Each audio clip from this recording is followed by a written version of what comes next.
Eh, Saludo cordial, apreciada tutora Diana y compañeros de el programa de Maestría en Educación Intercultural.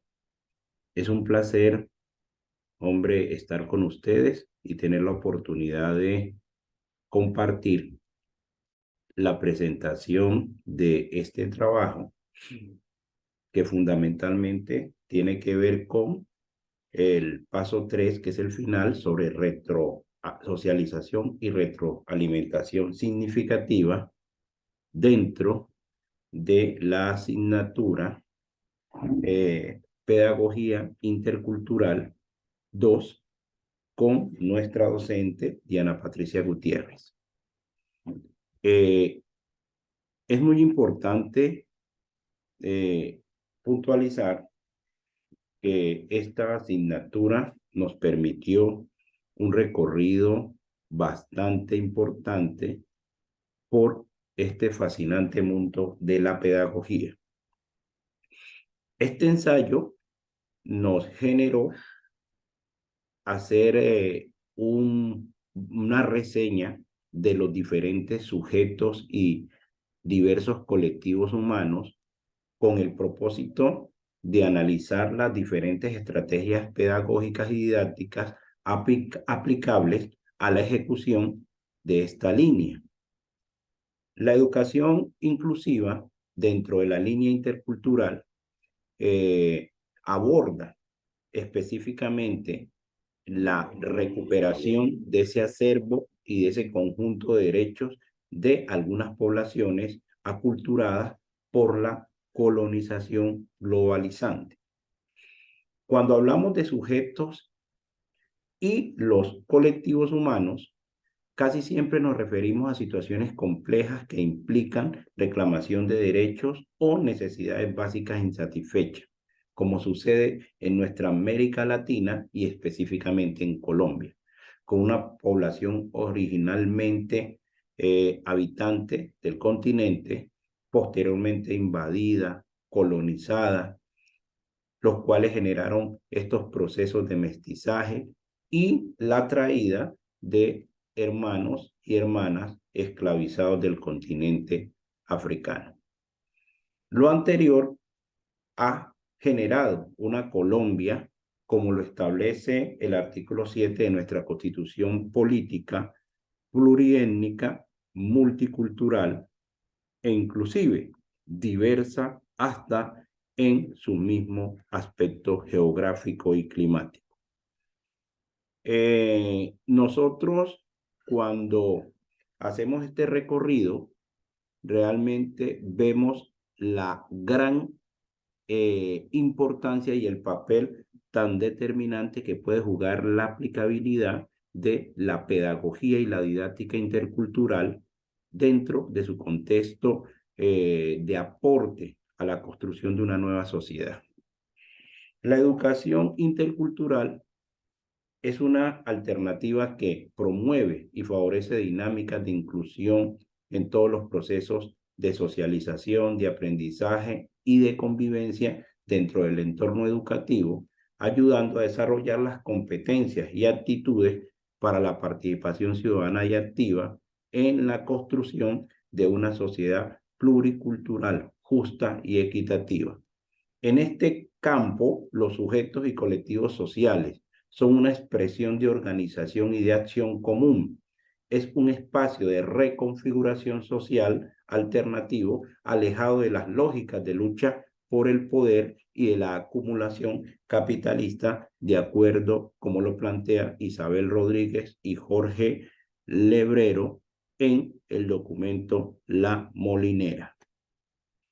Asimismo, los sujetos y colectivos culturales hacen parte integral de aquellos grupos que buscan la reivindicación de sus derechos y manifestar sus acervos culturales de manera libre, con el apoyo del Estado y de la sociedad, siempre en defensa de la amenaza que de un lado genera la globalización y los sistemas educativos impositivos y colonizantes, como lo que sin duda tenemos en nuestra América Latina. Estos derechos están inclusive debidamente registrados en múltiples resoluciones de organismos internacionales como la ONU, la Comisión Internacional de Derechos Humanos y como lo establecimos en nuestra Constitución Política de 1991 en su artículo 7º. Los sujetos históricos, nosotros cuando hablamos de historia, la historia nunca sucede en el vacío. Esta siempre se sitúa en un cuándo y en un espacio donde. Estas coordenadas podrían añadir un tercer protagonista, el sujeto del hecho. ¿Quiénes? Por sujeto histórico se entiende los protagonistas de la historia. ¿A quién o a quiénes hacen la historia? Así, la noción de sujeto histórico se refiere a quienes reciben la historia. En ese sentido, todos somos sujetos históricos porque la historia incide en las sociedades del presente. Los sujetos de memoria. En la historia han existido colectivos que, aunque en su momento tuvieron capacidad de transformar la realidad, no llegaron a organizarse de manera formal ni a generar discursos en la esfera pública. Debido a esto, han dejado poco rastro documental susceptible de ser estudiado por los historiadores. Cuando hablamos de sujetos de vínculo e intersubjetividad, hacemos referencia a esa relación de vínculo que establecen entre dos o más personas a partir que generan procesos dinámicos de afecto, de percepción de la realidad, de conciencia, de conocimiento. Se usa este término cuando se refiere a sujetos específicos y determinados y no a una abstracción genérica, lo que da un carácter de intersubjetivos. Ahí tenemos esa relación que se establece entre los diferentes grupos poblacionales. Nosotros, como docentes, cuando hacemos referencia a los sujetos de saber, nos referimos a dos dimensiones específicas. Primero, el saber pedagógico, científico y el saber popular. Dentro del saber científico, hablamos cuando el maestro tiene unos elementos y unos fragmentos que son de saberes disciplinares, de discursos científicos, de práctica, de relaciones, de interacciones que se traman al interior de la acción educativa y que el maestro pone en funcionamiento cotidianamente en su labor de enseñante. La práctica pedagógica de los profesores permite centrar nuestra atención en tres tipos de saber. Primero, el saber disciplinar, segundo, el saber pedagógico y tercero, el saber académico. Y estos tres vínculos tienen unas preguntas concretas que son, ¿qué sé? ¿Qué se enseña? ¿Cómo lo comunico? Y cómo me transformo con lo que sé. Ya lo que hace relación a el saber popular son todas las dinámicas que desarrollamos los docentes en nuestras comunidades partiendo de las prácticas y los saberes tradicionales de las diferentes comunidades que se transmiten de generación en generación y permiten preservar y conservar las diferentes costumbres.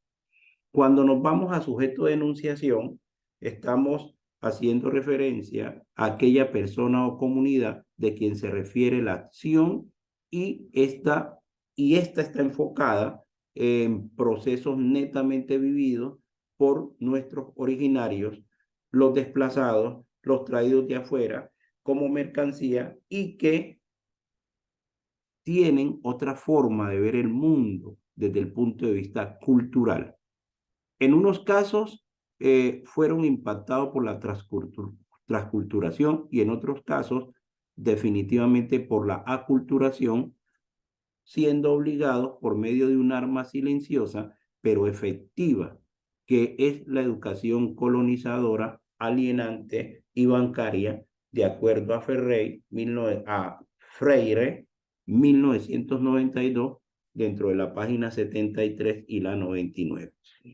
Ya cuando hacemos referencia a los sujetos de participación y de reparación, citamos la ley 1448 del 2011, específicamente en su artículo 261, que nos hace referencia a que se entiende por participación aquel derecho de las víctimas a transformar, intervenir, presentar observaciones, recibir retroalimentación y coayudar de manera voluntaria en el diseño de los instrumentos de implementación, seguimiento y evaluación de las disposiciones previstas en esta ley, y con los diferentes planes, programas y proyectos implementados para fines de materialización de su cumplimiento.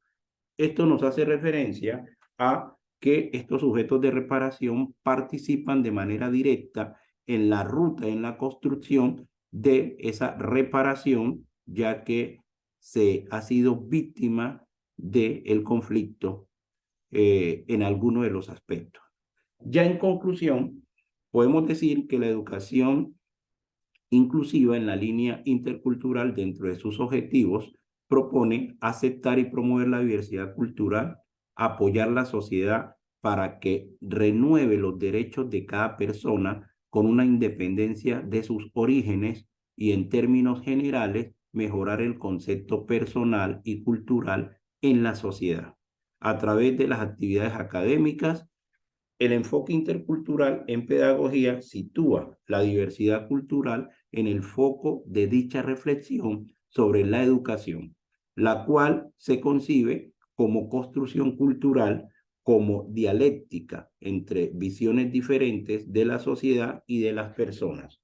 En este marco abordamos el análisis de los sujetos colectivos, de los sujetos sociales, de los sujetos culturales, de los sujetos históricos, sujetos de memoria, sujetos de vinculación e intersubjetividad, sujetos de saber, sujetos de enunciación, sujetos de participación, de reparación y decisión, que sin duda alguna en el análisis realizamos este documento, encontrando que las estrategias formativas que propone la educación intercultural se convierten en una real alternativa de pertinencia para estos sujetos y colectivos, ya que permite una mirada directa a la recuperación y valoración de su historia, presente y futuro como seres humanos con derechos sociales y políticos. Finalmente, este ensayo permite generar mayor reflexión en relación a la implementación del enfoque intercultural en los sistemas educativos latinoamericanos y específicamente en nuestro país, Colombia, como camino hacia las nuevas pedagogías emergentes decoloniales que permiten hacer frente a los esquemas tradicionales de formación que históricamente han desconocido los saberes, las costumbres, tradiciones, en general una cosmovisión de otros pueblos que integrada al tradicional eurocentrismo puede ser más beneficiosa para la especie humana. Aquí tenemos los referentes que nos permitieron sustentar este planteamiento. Aquí está incluido la infografía que nosotros logramos plantear para significar este documento y de hecho integrado el respectivo enlace que permite que nuestra docente pueda observar esta presentación. En realidad nos dejó mucha enseñanza, nos dejó mucha claridad, nos dejó una visión mucho más completa de la importancia de la educación intercultural, lo fundamental de la pedagogía y la didáctica intercultural y el aporte que puede generar para convertir esta sociedad en una sociedad más justa e igualitaria. Bueno, profe y compañeros, chao, chao, bendiciones.